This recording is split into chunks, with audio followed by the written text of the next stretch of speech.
Is my screen visible to all?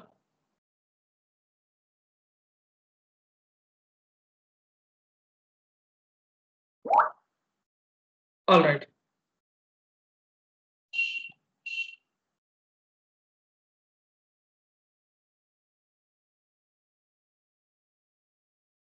So let me open. All right. So last class में जहां तक मुझे याद है हम लोगों ने लाइक बहुत सारी चीजें करा था लाइक नंबर का कुछ ऑपरेशंस करा था एंड देन फिर सारी चीजें कंप्लीट करी थी. So let's resume our segment. ठीक है ना, हम लोग आगे बढ़ते हैं और देखते हैं कि क्या क्या चीजें अब आगे सीखना बचा है. सो हमने नंबर बिग इंट ये सारे ऑपरेशंस करके देखा था, राइट. सो अब जो है उसके आगे हम लोग प्रोसीड करेंगे. तो just let me confirm. Yes, recording is on, so we can proceed now. ठीक है. सो मैंने आपको एरे वगैरह बताया था, राइट. ठीक है, एरे का सॉर्ट बताया था, इटरेशन बताया था. ऑलराइट. सर्च और सॉर्ट का मैंने बोला था कि आप एक बार देख करके आना. इटरेशन का 2 सेगमेंट मैंने बताया था, एरे, फॉर ईच और dot map. Flat map, filter, reduce, ये सारा चीज बचा हुआ था. तो मैं उसको स्टार्ट करूंगा एंड देन फिर आगे कंटिन्यू करेंगे. सो लेट्स सी कि एक्चुअली होता क्या है. तो let me open the Python tutor और यहाँ पे मैं आपको विजुअलाइज करके दिखाता हूँ चीजें कि कैसे ये ऑपरेट होती है. ठीक है ना, तो ज्यादा बढ़िया रहेगा. तो let me show you something like.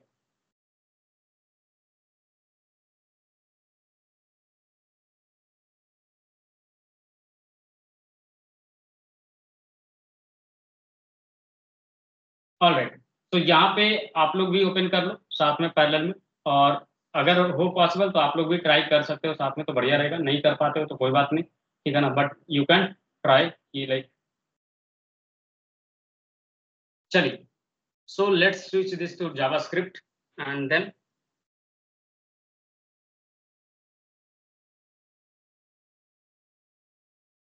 And इसके बाद हमें एरे क्रिएट करना. So let's create an array. हमारे पास एक एरे बनाते हैं. एक एरे ये है हमारा array. Let's see 1, 2,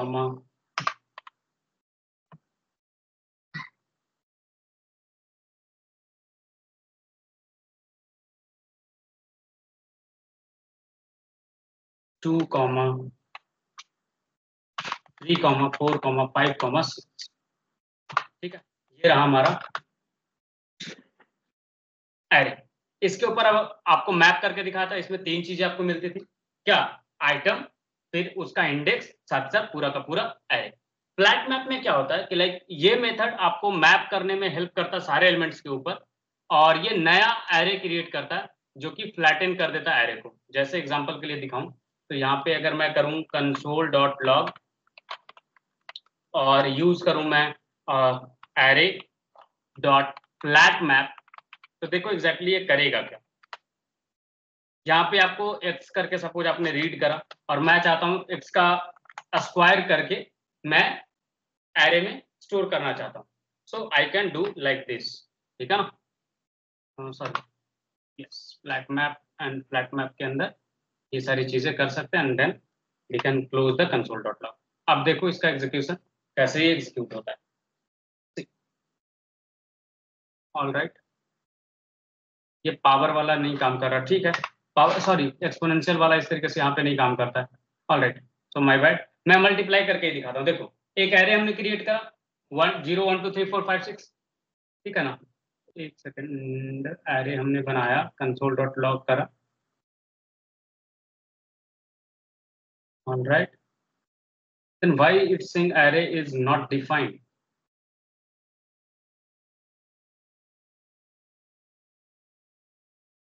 It's quite a strange. अच्छा, सॉरी, माय बैड. मैंने इसको इनिशियलाइज नहीं करा था, दैट्स व्हाई. लेट एरे करके मैंने एक एरे क्रिएट किया and let's see. Flat map is not a function. Okay, and I have done one mistake, और वो है ये होगा कैपिटल एम, नॉट स्मॉल. ठीक है ना, लेट्स सी. यार भाई, this thing is coming up with so many errors. ये फ्लैट मैप तो जावास्क्रिप्ट के अंदर है भाई. ये ऐसा क्यों किया कर रहा. Let's create constant array is equal to 1, 2, 3, 4, 5, 6 and then we can run array dot flat map है तो राइट। वहां पे पता नहीं क्यों एरर थ्रो कर रहा था। यहाँ पे एक्स करके आप रीड कर सकते हो, ठीक है ना। फिर आप इसके ऊपर जो भी ऑपरेशन परफॉर्म करना चाहो वो आप परफॉर्म कर सकते हो, ठीक है। तो आप इस तरीके से क्रिएट करोगे तो क्या करेगा, एक नया एरे रिटर्न करेगा और उसके अंदर आपके सारी चीजें प्रेजेंट होंगी, ठीक है ना। फ्लैट मैप में क्या होगा कि आपका एरे इस तरीके से आएगा।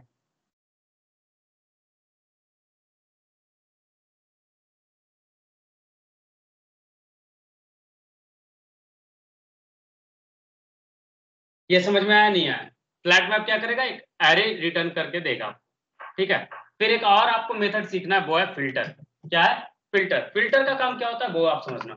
फिल्टर का काम ये है कि ये आपको नया एरे क्रिएट करके देगा जिसमें वही सारे एरे एलिमेंट्स प्रेजेंट होंगे जो भी टेस्ट को पास करेगा। जैसे आप नॉर्मली ई कॉमर्स के ऊपर फिल्टर देखा होगा, राइट। वहां पे आप कुछ कंडीशन सेट करते हैं और उसके बेसिस पे आपको रिजल्ट डिस्प्ले करते हैं या नहीं करते, ये बताओ। मान लो अगर आप ये चूज करते हो कि आपको पूमा ब्रांड का शू चाहिए, तो आपको रिजल्ट्स में पूमा ब्रांड के शू दिखते हैं ना, अगर आप फिल्टर अप्लाई करते हो तो दिखता है नहीं दिखता, ये बताओ। Yes sir. Right. Similarly filter जो है आपको वही उसी तरीके का ऑपरेशन परफॉर्म करने में हेल्प करेगा। मान लो मैं आपको बोलूं कि इसमें से जो इवन नंबर है सिर्फ उसको रखो, बाकी को हटा दो, तो आप कुछ इस तरीके से कर सकते हो, dot filter and then you can use a call back function here, ठीक है ना। तो यहाँ पे फंक्शन को मैं पास करना चाहूंगा, तो rather than creating passing function, मैं यहीं पे इसको रीड कर लूंगा, क्या, वैल्यू, इंडेक्स एंड तीसरा में क्या आ जाएगा, एरे इटसेल्फ, ठीक है ना। और इसके बाद मैं इसके ऊपर जो भी ऑपरेशन मुझे परफॉर्म करना मैं परफॉर्म करूंगा, और यहाँ पे मैं करूंगा रिटर्न, वही वैल्यूज रिटर्न करूंगा जो लाइक वैल्यू जिसका डिवाइडेड परसेंटेज 2 पे जब मैं मॉडुलस निकालूं तो इसका वैल्यू जो है इक्वल टू 0 हो जाए। समझ में आ रही बात? तो देखो क्या आ रहा है, ये सिर्फ और सिर्फ इवन नंबर्स को आपके एरे में अलाउ कर रहा है। तो फिल्टर कैसे वर्क करेगा समझ में आया नहीं? यस।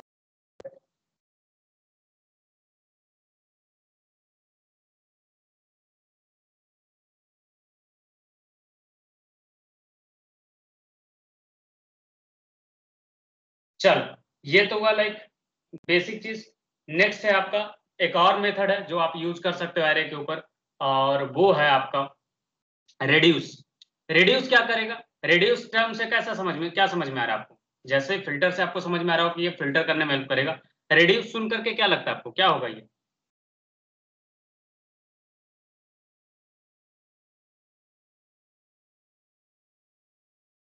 देखो, रेड्यूस जैसा टर्म लग रहा है वैसा ही इसका काम होता है। ये मेथड में क्या होता है कि जब आप रन करोगे एक फंक्शन को इसके ऊपर, तो एरे का हर एक एलिमेंट आएगा, ठीक है ना, और ये रिड्यूस होकर के सिंगल वैल्यू में कन्वर्ट हो जाएगा। देखो कैसे, वो बताता हूँ। मान लो आपको चाहिए sum of all the numbers, sum of all the numbers, तो आप यूज करोगे एरे डॉट रेड्यूस, ठीक है ना। और रेड्यूस में कॉलबैक फंक्शन आप क्रिएट करोगे, जो भी फंक्शन आपको नीड है, और यहाँ पे भी सेम क्या आएगा, आप इस तरीके से वैल्यूज कर सकते हो, total, value, index and array. Total मैंने जो वैल्यू मुझे रिटर्न करना वो मैंने डिफाइन करा, नथिंग एल्स, ठीक है। अब यहाँ पे मैं रिटर्न कर सकता हूँ, return total plus equal to, total plus value, ठीक है। देखो sum of all the elements मिला या नहीं मिला ये बताओ, ठीक है। तो ये आपको रिड्यूस करने में हेल्प करेगा। कोई दिक्कत कोई परेशानी तो बताओ। No sir. All right guys, so ये था आपका बेसिक ऑपरेशंस ओवर एरेज, ठीक है। अब हम लोग काम करेंगे डेट के ऊपर, ठीक है, ठीक है। डेट मॉड्यूल क्या होता है, डेट ऑब्जेक्ट क्या होता है उसके ऊपर काम करेंगे, not module, object.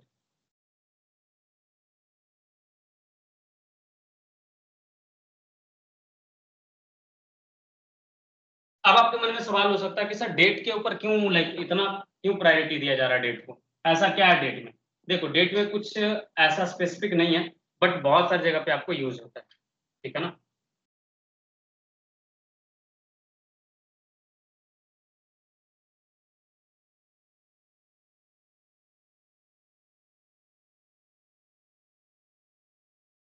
Alright, so let's see date object कैसे आप यूज कर सकते हो।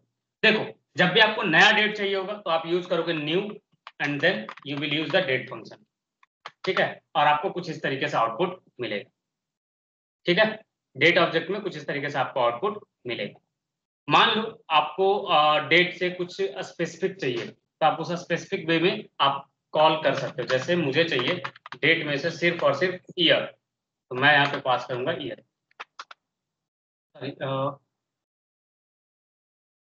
माय बैड, लाइक मैं क्रिएट कर सकता हूँ इस तरीके से new date and then I can pass year, और उस तरीके से मेरा डेट ऑब्जेक्ट जो है बन जाएगा। देखो बन गया। अब ये 2024 मैंने पास करा, बट यहाँ पे 1970 बना। कोई बता सकता है ऐसा क्यों हुआ? मैंने तो इसको पास करा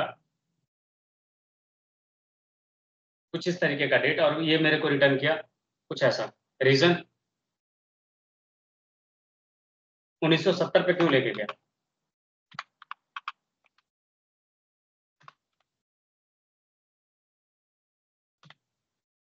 और जब मैं स्ट्रिंग में पास करूंगा तो ये मुझे रिटर्न करेगा। ये इसको एक्चुअली टाइम स्टैम्प समझ लिया था, ठीक है ना, और वो टाइम स्टैम्प के अकॉर्डिंग चीजों को यूज कर दिया, ठीक है। समझ में आई बात? तो आपको जब भी डेट में कन्वर्ट करना तो स्ट्रिंग फॉर्मेट में पास करना, वो उसको डेट में कन्वर्ट कर देगा। जैसे मैं चाहता हूँ 12/5/2024 को डेट में कन्वर्ट करना। देखो हो गया या नहीं हुआ? अब ये देखो पहला क्या होता है, मंथ, और ये डेट, और ये ईयर। तो December 5, 2024, ठीक है ना। इस तरीके से आप डेट स्ट्रिंग से डेट बना सकते हैं। सिमिलरली आप कॉमा सेपरेटेड वैल्यूज दे करके भी अपना डेट फॉर्म कर सकते हो। कैसे वो बताता हूँ। यहाँ पे आप पहले पास करते हो अपना ईयर, जैसे मैंने पास करा 2024। फिर आप पास करते हो मंथ, मैंने पास करा 11। मैं अब फिर आप मंथ पास करते हो दिन का काउंट, जैसे मैंने पास करा 25। अब यहाँ पे मिनट, आवर्स, मिनट, सेकेंड और मिली सेकेंड, तो मैं सिर्फ इतना ही पास करता हूँ। तो यहाँ पे अगर आपने नोटिस करा मैंने पास करा 11, आउटपुट आया दिसंबर, जबकि 11th मंथ कौन सा होता है? नवंबर। होता है या नहीं होता? ये बताओ क्या होता है 11th मंथ? कौन है? तो लाइक ऐसा क्यों हुआ? देखो एक्चुअली क्या होता है कि आपका जो वीक का जो काउंट होता है, वीक का काउंट अगर आप सपोज पास करते हो तो वो 0 से स्टार्ट होकर के 6 तक होता है। मींस वीक में 7 डेज अगर है तो उसका काउंटिंग कहां से होगा? 0 to 6। सिमिलरली डेट के लिए लाइक डेट का तो लाइक 1 से लेकर के 31 तक है, जो भी डेट आप पास करो। और मंथ के लिए वही चीज हो जाता है 0 to 11, ठीक है ना। तो 11 will be considered as December, 0 will be considered as January, ठीक है। तो ये है आपका नोटेशन फॉर डेट, ठीक है ना। मंथ को ये 0 से 11 काउंट करता है और वीक को 0 to 6। तो आप इस तरीके से डेट के ऊपर काम कर सकते हो। मान लो अब आपकी आती है बारी कि दो डेट के बीच में डिफरेंस आपको निकालने को बोला जाए, ऐसा जरूरत पड़ सकता नहीं पड़ सकता? सोचो जरा सा। Yes sir. तो कैसे करोगे?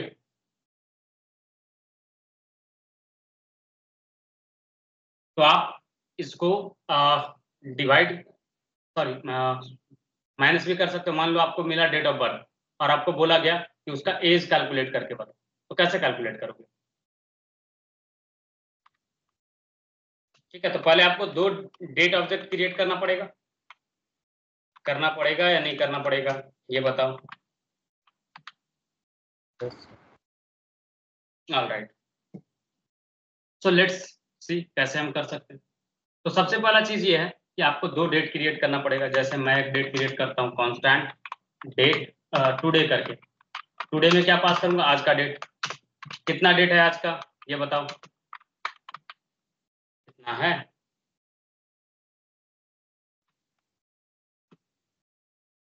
6 अगस्त है या नहीं है? Yes sir. है ना जी। 8/6/2024 बोल सकते हैं या नहीं बोल सकते। और अगर आपसे कोई पूछे टुडे क्या है तो क्या है, सॉरी 6 अगस्त। फिर डेट 2 निकालो। चलो कोई अपना डेट ऑफ बर्थ बताओ, कोई भी एक इंसान।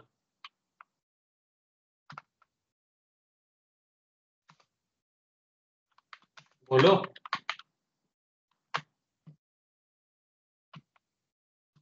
एनीवन, टाइप तो कर दो एटलीस्ट यार, बोलना नहीं तो टाइप कर दो at least.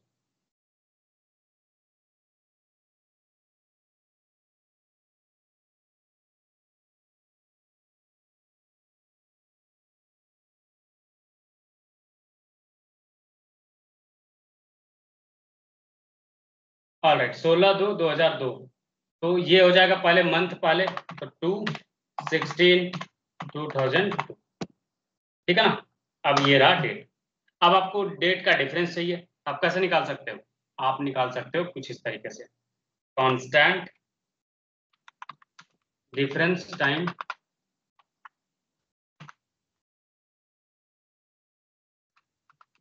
Is equal to date 1 minus, sorry today minus DOB। ठीक है। और आपको कुछ इस तरीके से डेट ऑफ बर्थ मिल जाएगा, सॉरी डिफरेंस मिल जाएगा। अब डिफरेंस अगर चेक करोगे कि क्या है इसमें स्टोर, तो आप देख सकते हो इस तरीके से आपको मिलेगा कुछ इस तरीके का वैल्यू। अब बोलोगे सर ये क्या है?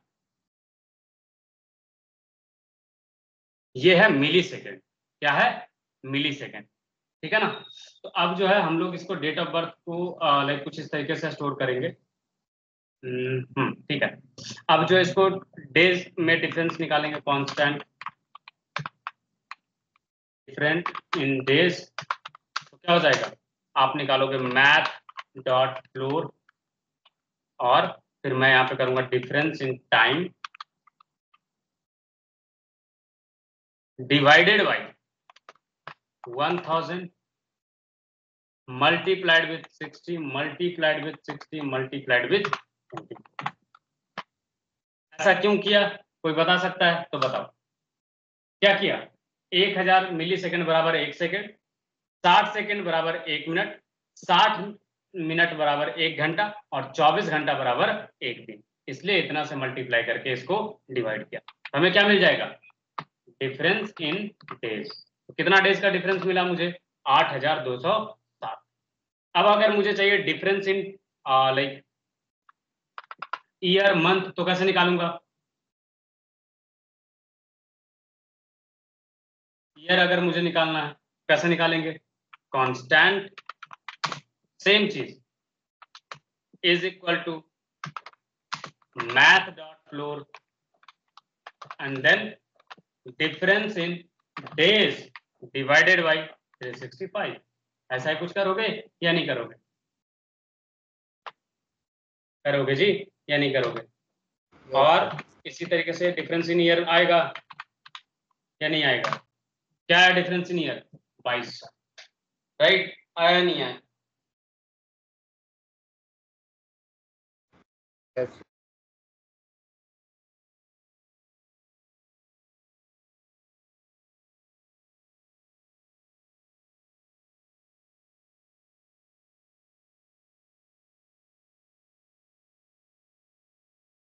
तो ये है आपका कुछ इस तरीके से डेट के ऊपर ऑपरेशंस आप परफॉर्म कर सकते हो।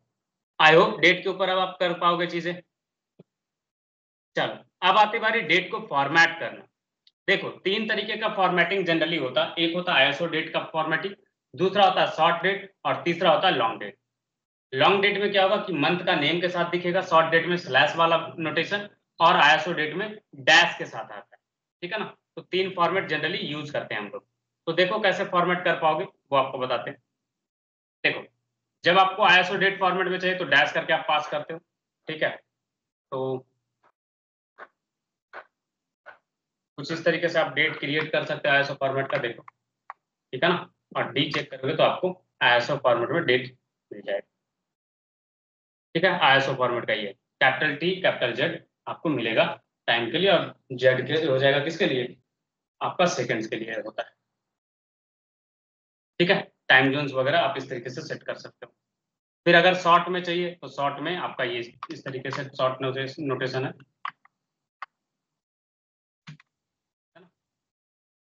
और सिमिलरली अगर आप लॉन्ग नोटेशन पे जाते हो लॉन्ग डेट करके, तो लॉन्ग डेट कैसे डिफाइन करोगे? मैंने क्या बोला आपको, मंथ नेम के साथ आप देते हो, आप इस तरीके से लॉन्ग डेट डिफाइन करते हो। ठीक है, कोई दिक्कत तो बताओ। हाँ सर।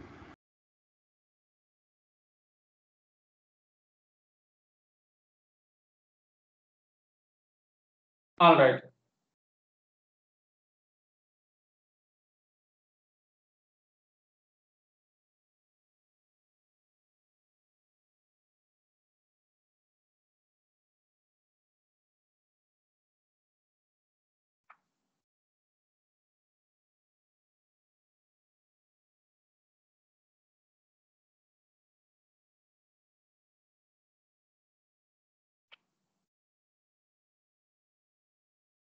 All right.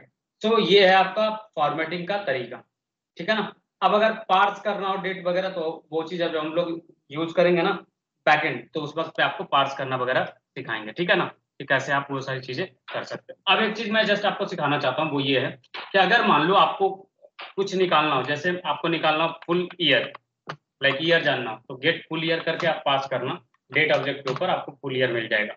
अगर आपको मंथ जानना हो तो गेट मंथ करना, आपको मिल जाएगा मंथ, ठीक है ना। और ये 0 to 11 के बीच में मिलेगा, याद रखना। तो 2 मिला मीन्स ये थर्ड मंथ है, ठीक है ना। ये मत सोच लेना कि लाइक ये तो नॉर्मल नोटेशन पे नहीं, ठीक है। सिमिलरली डेट जानना है तो गेट डेट, डे जानना हो तो गेट डे, ठीक है ना। तो इसी तरीके से बहुत सारे मेथड्स हैं, मैं आपको सारे मेथड्स जो है वो मेंशन कर देता हूँ चैट में, एक बार आप गो थ्रू कर लेना, ठीक है, ठीक है ना। कौन सा मेथड का क्या काम है मैंने वो भी डाल दिया।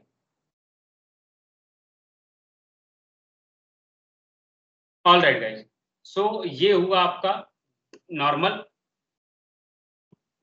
डेट के ऊपर ऑपरेशन। अब जो है हम लोग सीखेंगे बुलियंस के बारे में, कि बुलियंस क्या है। तो बुलियन यार सब जगह एक ही चीज होता है, ट्रू एंड फॉल्स। जैसे अगर मैं चेक करूं कंपैरिजन ऑपरेटर, तो इसका भी आउटपुट क्या आएगा, बुलियन आएगा, राइट। और इसके अंदर जब भी आप कंपैरिजन करोगे किसी भी तरीके, इक्वलिटी करो, ग्रेटर देन करो, लेस देन करो, सब में आपको बुलियन रिजल्ट ही मिलते हैं। और जो भी नॉर्मल वैल्यू है जिसमें कुछ भी वैल्यू प्रेजेंट होगा वो ट्रू कंसिडर किया जाएगा। मान लो अगर आप चेक करते हो कुछ इस तरीके से, एक लाइक इसका चेक करोगे तो ये भी कंसिडर किया जाएगा एज ट्रू, ठीक है ना। जिस भी ऑब्जेक्ट के अंदर या जिस भी वेरिएबल के अंदर कुछ भी वैल्यू स्टोर होगा वो ट्रू कंसिडर किया जाएगा, ठीक है। जीरो फॉल्स कंसिडर किया जाएगा, and empty string will be considered as false, ठीक है ना, या एम्प्टी एरे कंसिडर हो जाएगा एज फॉल्स, ठीक है। ये चीज याद रखना, विदाउट वैल्यू वाला सारा कुछ फॉल्स, न्यूमेरिक में सिर्फ जीरो वाला फॉल्स हो जाएगा, बाकी जो भी चीजें कुछ भी वैल्यू होल्ड करेगा वो क्या कहलाएगा, आपका कहलाएगा ट्रू। अब है कंपैरिजन का मैंने जिक्र करा, तो मैं आपको कंपैरिजन ऑपरेटर्स बता देता हूं सारे। तो कंपैरिजन ऑपरेटर्स में जैसा आप जानते हो पहले से, पहला तो होता है ग्रेटर देन, राइट, जो इस तरीके से आप चेक करते हो। नेक्स्ट होता है लेस देन 12, लेस देन 9, ये है लेस देन ऑपरेशन, ठीक है। फिर होता है आपका इक्वलिटी का चेक। इक्वलिटी चेक कैसे होगा, 12 इक्वल टू 12, ठीक है। अब देखो यहाँ पे दोनों का डेटा टाइप डिफरेंट है, फिर भी ये बताया तो सही है, क्योंकि ये वैल्यू को मैच किया ना कि डेटा टाइप को। अगर आपको यूज पड़ता है कि आपको वैल्यू और डेटा टाइप दोनों मैच कराना है, तो आप उस जगह पे यूज करोगे ट्रिपल इक्वल टू। अब देखो इसी का आंसर आएगा फॉल्स, क्योंकि ये डेटा और डेटा टाइप और वैल्यू दोनों को चेक करेगा, ठीक है ना। तो इक्वलिटी का यहाँ पे दो सेगमेंट होता है। Similarly not equal to check करना है तो आप इस तरीके से चेक करोगे, नॉट इक्वल टू ये, तो ये हो जाएगा फॉल्स देगा, रिटर्न करेगा। रीजन, क्योंकि ये सिर्फ वैल्यू के ऊपर ऑपरेट कर रहा है, दैट्स व्हाई ये डेटा एंड वैल्यू दोनों के ऊपर ऑपरेट करेगा। तो equality, not equal, greater than, less than हमने देखा। फिर हम लोग देखेंगे लेस देन इक्वल टू। देखो 12 less than equal to 5 false आएगा, 12 greater than equal to 5 true आएगा। तो greater than, equal to, less than equal to कैसे चेक करते हैं? इसमें कोई कंफ्यूजन, कोई डाउट तो बताओ, कुछ तो बोलो। फिर है लॉजिकल ऑपरेटर के बारे में। तो लॉजिकल ऑपरेटर जो है ना, वो आपका कुछ इस तरीके से काम करता है। मान लो मैंने चेक करा 12 ग्रेटर देन 5, ये ट्रू है, एंड 12 लेस देन 5, तो इसका आंसर आ जाएगा फॉल्स, क्योंकि एंड ऑपरेशन है, दैट्स वाई। अगर ये चीज और ऑपरेशन रखते तो ट्रू और फॉल्स में क्या था, तो एंड और इस तरीके से लगाते लॉजिकल। नॉट का क्या होता है, मान लो हमने करा नॉट ऑफ ट्रू, तो क्या आ जाएगा, फॉल्स, और इस तरीके से नॉट ऑपरेशन हम लोग लगाते हैं। फिर एक ऑपरेशन यहाँ पे यूज होता है, वो होता है टर्नरी ऑपरेटर। जावास्क्रिप्ट में ये स्पेशली आता है टर्नरी ऑपरेटर। टर्नरी ऑपरेटर में क्या होता है ना, कि आप इसका यूज करते हो for assigning a value to a variable. कैसे, वो देखो, मान लो आपके पास एक वैल्यू है परमिशन, और मैं आपको बोलूं कि अगर इसके पास लाइक 18 एज इसका 18 से बड़ा है, तब इसको परमिशन ग्रांट करना, अदरवाइज परमिशन नहीं ग्रांट करना। तो कैसे इसको इफ एल्स बिना यूज किए कैसे टर्नरी ऑपरेटर से परफॉर्म करते हैं, वो देखो। चेक करोगे age greater than 18, age greater than 18, और ये हुआ आपका कंडीशन चेक। उसके बाद आप लगाओगे क्वेश्चन मार्क। क्वेश्चन मार्क के बाद जो सही होने पे आपको देना है, जैसे परमिशन में मैं लिखूं ग्रांटेड, तो ये जब ट्रू होगा तभी आपको ग्रांट करेगा, अदरवाइज आप करोगे नॉट अलाउड। ठीक है, फॉल्स होने पे कोलोन के बाद वाला चीज एग्जीक्यूट होगा। अब यहाँ पे एज नहीं डिफाइन करा था, इसलिए एरर आ रहा है। पहले एज डिफाइन करते 27, और नाउ इट विल से इसमें परमिशन जो है आ गया। देखो क्या आया, ग्रांटेड, नॉट ग्रांटेड ऑपरेट कर रहा है, कर रहा है नहीं कर रहा, ये बताओ।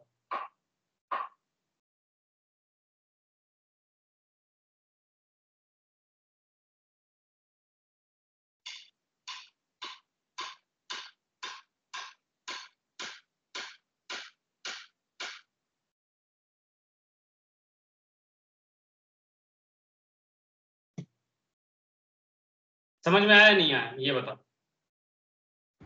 यस। All right. एक होता है नलिस ऑपरेटर।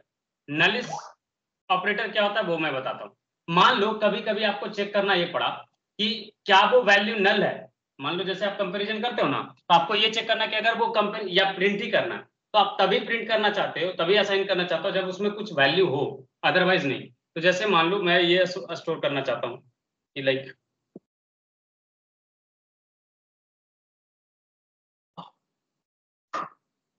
अगर वैल्यू नल हो, क्या हो, वैल्यू नल हो तो कुछ और असाइन करो। तो मान लो यहाँ पे चेक करोगे नल, तो यहाँ पे ये यूज कर सकते हो, और यहाँ पे कुछ और असाइन कर सकते हो, बोल सकते हो मिसिंग। तो देखना यहाँ पे क्या आ जाएगा, रिजल्ट में अगर आप चेक करोगे कि रिजल्ट में क्या है, तो आपको मिलेगा मिसिंग। ठीक है, अगर यहीं पे ये चीज होता, नल के जगह पे आप करते रिजल्ट इज इक्वल टू पास, तो यहाँ पे पास वैल्यू स्टोर होगा, ना कि मिसिंग। ठीक है ना, तो आप इस तरीके से इसका नलिस ऑपरेटर चेक कर सकते हो for checking out for null values. ठीक है ना, कोई दिक्कत तो बताओ। एनीवन?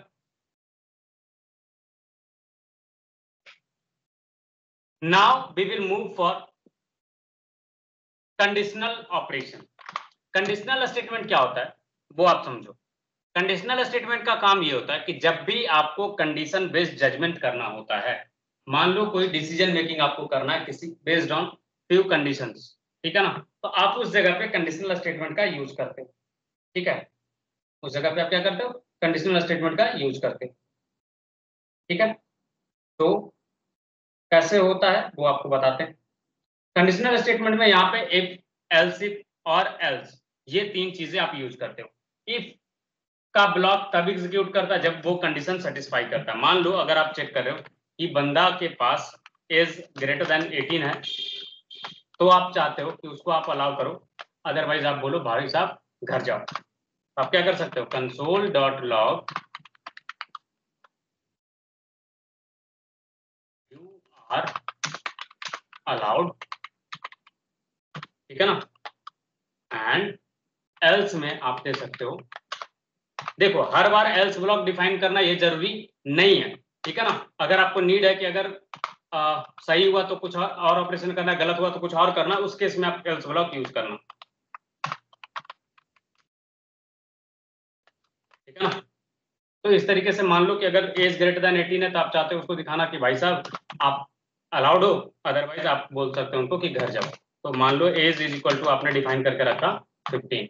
तो देखो क्या होगा, जब ये एग्जीक्यूट होगा तो चेक करेगा एज ग्रेटर देन 18। देखो आया, यहाँ पे चेक कर रहा है, अगर ये कंडीशन सेटिस्फाई करेगा तभी ये अंदर वाला कोड जो है वो एग्जीक्यूट होगा, अदरवाइज एल्स वाला ब्लॉक एग्जीक्यूट होगा। देखो एल्स वाला एग्जीक्यूट हुआ, राइट। सिमिलरली अगर हमारा एज ग्रेटर देन 18 होता, सपोज ये 25 होता, ठीक है ना, तो ये क्या होता,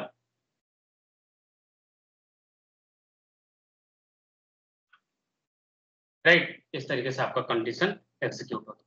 इसी तरह से आपको मल्टीपल कंडीशन चेक करना है एक साथ, तो यहीं पे आप चेक करते एज ग्रेटर देन 18, फिर एल्स इफ में चेक करते एज ग्रेटर देन, या सॉरी एज ग्रेटर देन 18, या फिर एज ग्रेटर देन 17 या 16 कर दो।